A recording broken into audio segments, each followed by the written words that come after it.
Hi, in this video I'm going to show you how you can password protect an Excel file.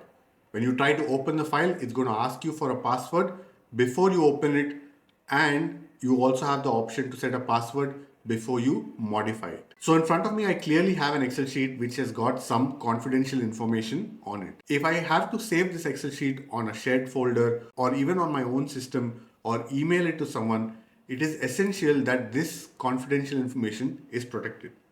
I need to ensure that some random person who's not supposed to have access to it is not able to open this file and see all of this.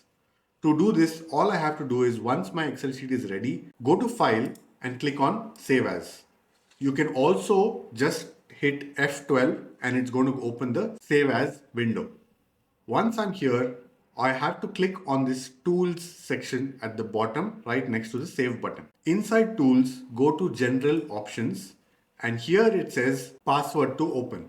It also says Password to modify. There are also two different checkbox options. Always create a backup basically means every time you make a change on that Excel, it's going to create a backup so that you're able to go back to the original file. If you click on Read Only Recommended, then it's not going to allow you to make modification changes without a password. So now that we're here, let's see how to actually insert the password and how exactly it works.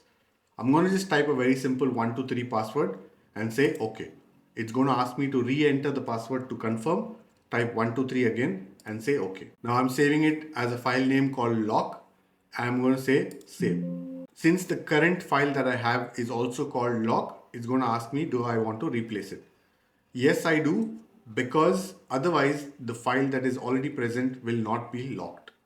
So let's click yes, and now it is saved. So now if we close down this window and try reopening it from my file explorer, it's going to now ask me for a password before I'm able to open it.